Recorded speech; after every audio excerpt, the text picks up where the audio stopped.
दिया जलाएं, लेकिन पड़ोसी के यहाँ भी दीप जलना चाहिए। धन की देवी के प्रतीक के रूप में लक्ष्मी की हम पूजा करते हैं। ये एक परंपरा हो सकती है, लेकिन व्यवहारिक सच से कोसों दूर है। धन की देवी लक्ष्मी की पूजा करने से धन आता तो दुनिया के तमाम देशों में, गरीब देशों में भारत शुमार नहीं होता। घर की खुशहाली घर वाली से आती है, इसलिए सम्मान देना ही है तो घर की देवी को दीजिए। मेरा ट्वीट साफ स्पष्ट करता है कि मैंने दीपोत्सव महापर्व पर लोगों को बधाई शुभकामना भी दी। लोगों को अपने घरों में दिया जलाने की अपील करने के साथ साथ ये भी अनुरोध किया कि दिया जलाएं, लेकिन पड़ोसी के यहाँ भी दीप जलना चाहिए। रही बात जिस धन की देवी के प्रतीक के रूप में लक्ष्मी की हम पूजा करते हैं, ये एक परंपरा हो सकती है, लेकिन व्यवहारिक सच से कोसों दूर है। क्योंकि अगर सही मायने में धन की देवी लक्ष्मी की पूजा करने से धन आता तो दुनिया के तमाम देशों में, गरीब देशों में भारत शुमार नहीं होता। आज भी देश में 140 करोड़ की आबादी में 80 करोड़ लोगों की जिंदगी गरीबी, लाचारी, बेबसी, बदहाली में बीत रही है। यहां तक कि उनको मात्र 5 किलो 10 किलो चावल पर अपनी जिंदगी बिताने की मजबूरी आ पड़ी है। स्वाभाविक रूप से इसे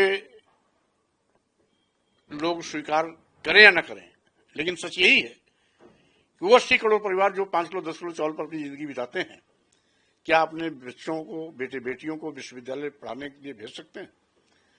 क्या 5 किलो 10 किलो चावल पर जिंदगी बिताने वाले 80 करोड़ परिवार अपने बेटे बेटियों को doctor, engineer, professor, advocate, IAS, IPS या वैज्ञानिक बनने का सपना कभी सोच सकते हैं? कतई नहीं। और साथ ही साथ आज करोड़ों नौजवान बेरोजगार होकर के दर ठोकरे खा रहे हैं। करोड़ों बेरोजगार नौजवानों के सामने रोजी रोटी के लाले पड़े हैं। अगर धन की देवी की लक्ष्मी पूजा करने से गरीबी जाती होती तो न 80 करोड़ परिवार 5 किलो 10 किलो चावल पर जिंदगी बिताता और न करोड़ों नौजवानों को रोजी रोटी के लाले के लिए तरसने पड़ते। तो स्वाभाविक रूप से ये परंपरा हो सकती है, लेकिन मैंने अपील किया, मैंने किसी पूजा का विरोध नहीं किया, बल्कि अपील किया कि सही मायने में घर की लक्ष्मी गृहिणी है। इसलिए कि शाम सुबह उठते बैठते सोते जागते 24 घंटे वो गृहिणी ही है जो घर को साफ सुथरा, सुंदर, सुघर, स्वर्ग बनाने में लगी रहती है। छोटे से बड़े सभी सदस्यों को प्रेम के धागे में पिरोकर एकता का पाठ पढ़ाती है और घर की तरक्की और बेहतरी के रास्ते पर ले जाती है। अगर पूजा ही करना है तो घर की देवी, घर वाली यानी गृह लक्ष्मी की पूजा करिए, जिससे कि घर में हमेशा सुख संपदा, खुशहाली बनी रहे। ये अपील है, अपील किसी का विरोध नहीं, बल्कि ये अपील जो मैंने व्यवहार में किया वैसा लोगों से करने की अपील किया। इसका अर्थ अगर लोग अन्यथा लेते हैं, समझते हैं उनकी सोच की बलिहारी है। देश तरक्की करता हुआ नजर आ रहा है। बात तो यह है कि अगर चौथे नंबर का ये आर्थिक रूप से देश बन चुका तो 80 करोड़ लोग 5 किलो 10 किलो चावल पर जिंदगी क्यों बिता रहे हैं? इस देश में करोड़ों नौजवान बेरोजगार क्यों घूम रहे हैं? किसी चीज को राजनीतिक रूप से कैश करना अलग चीज है, व्यवहार में क्या है वो अलग चीज है।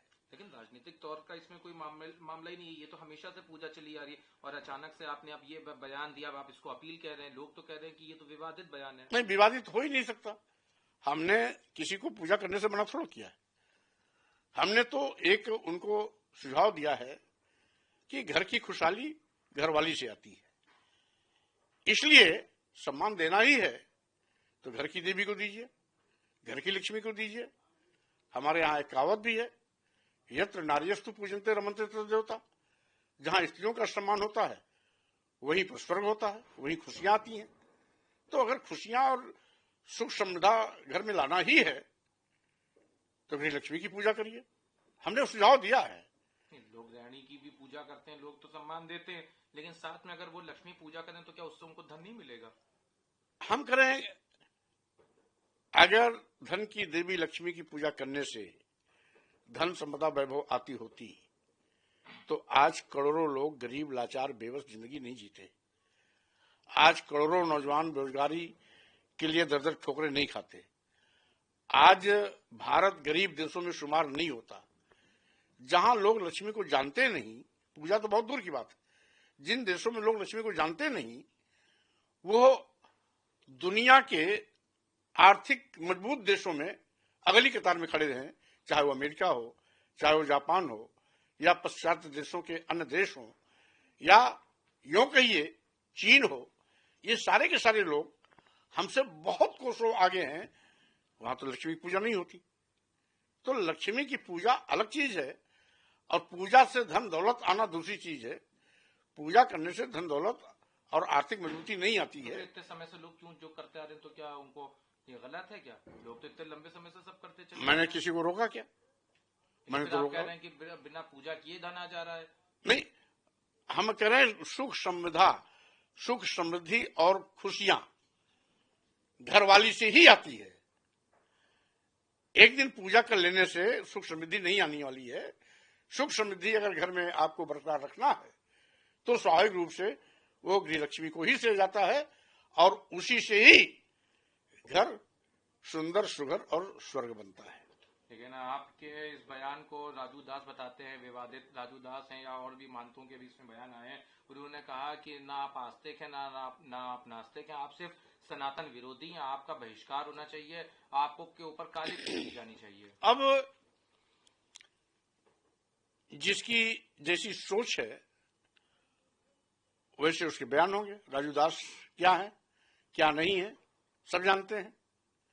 तो स्वाभाविक रूप से ऐसे हल्के फुल्के लोगों के बयान का संज्ञान कोई लेता नहीं। तो जो और भी लोग हैं जो आपके बयान को विवादित बता रहे हैं, सनातन विरोधी बता रहे हैं, क्यों, तो क्या उनके बयान? पहली बात तो यह कि सनातन का जो अर्थ नहीं समझते हैं वो अपने को बहुत बड़ा सनातनी होने का ढिंढोरा पीटते हैं।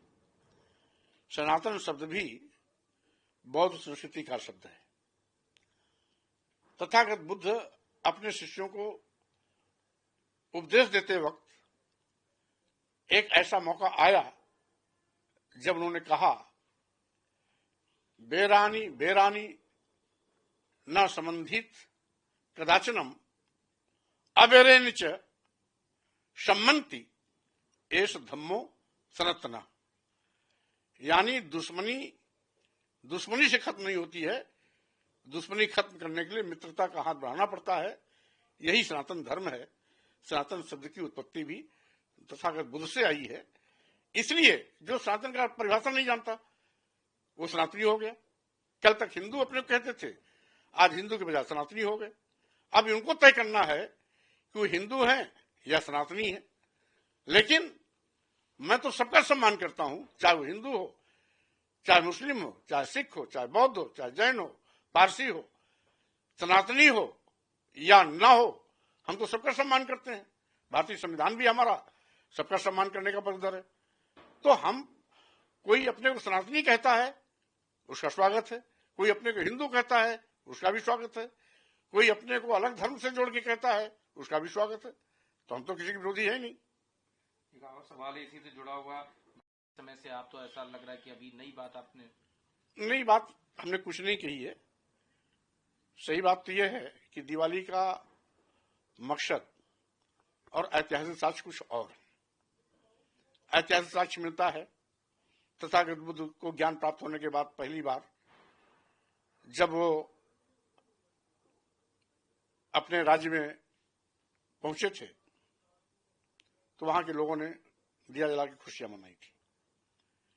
दूसरा एक ऐतिहासिक साक्ष्य है कि राम वनवास के बाद लक्ष्मण सीता सहित जब अयोध्या वापस आए तो अयोध्या वासियों ने दिया जलाकर खुशियां मनाई। तीसरा साक्ष्य है कि सम्राट अशोक कलिंग युद्ध के बाद जब देखा कि लाखों लाख लोगों की मौतें हुई, लाखों माताओं की गोद सूनी हो गई, लाखों महिलाएं विधवा हो गई, लाखों बच्चे पिता विहीन हो गए, तो उन्होंने संकल्प लिया था अब हम तलवार और शस्त्र से युद्ध नहीं जीतेंगे, बल्कि अगर हमें जीत हासिल करना होगा तो धम्म के रास्ते चल के जीतेंगे। और बुद्धम शरणम गच्छामि के बाद उन्होंने धम्म आधारित शासन शुरू किया तो लोगों ने खुशियां मनाई, दिया जलाई। चौथा इसका कारण यह है, हमारा देश कृषि प्रधान देश है। खरीफ की फसल दिवाली के मौके पर ही किसानों के घर में आती थी, इसलिए किसान अपनी नई फसल के आगमन पर लोग दिया जलाते थे, खुशियां मनाते थे। एक इसके पीछे वैज्ञानिक सत्य भी कारण भी है कि बरसात के बाद बड़े पैमाने पर कीड़े मकोड़े कीट पतंगे पैदा होते हैं, जो दिवाली के मौके पर सरसों के तेल और घी में दिया जलाए जाने पर इसमें जल करके खत्म हो जाते थे, जिससे कि यहां पर दिवाली की परंपरा चली। लोगों ने इसमें लक्ष्मी की देवी की पूजा करने की परंपरा डाल दी, लेकिन दिया जलाने के परंपरा में ये कहीं इसकी कहानी नहीं आती है, इसलिए मैं उस पर नहीं जाना चाहता। रही बात ये, मैं केवल इतना ही चाहता हूं कि सही मायने में अगर लक्ष्मी की पूजा करना है तो घर की लक्ष्मी की पूजा करना चाहिए। उस समय लक्ष्मी पूजा मतलब नहीं होती थी। अब सही मायने में दिवाली मनाने का कारण क्या था वो मैंने आपको बता दिया। रही बात परंपरागत रूप से, कभी कभी परंपराएं भी महत्व रखती हैं, परंपरागत रूप से मनाया जा रहा है तो स्वागत योग्य है, कहां हम उसका विरोध कर रहे हैं। लेकिन हमने तो केवल इतना ही कहा, अपना मंतव्य दिया कि सही मायने में घर की खुशहाली घरवाली से होती है, इसलिए अगर किसी घर की लक्ष्मी की पूजा करनी है तो घरवाली से बेहतर कोई नहीं होगा, इसलिए उसका सम्मान करो।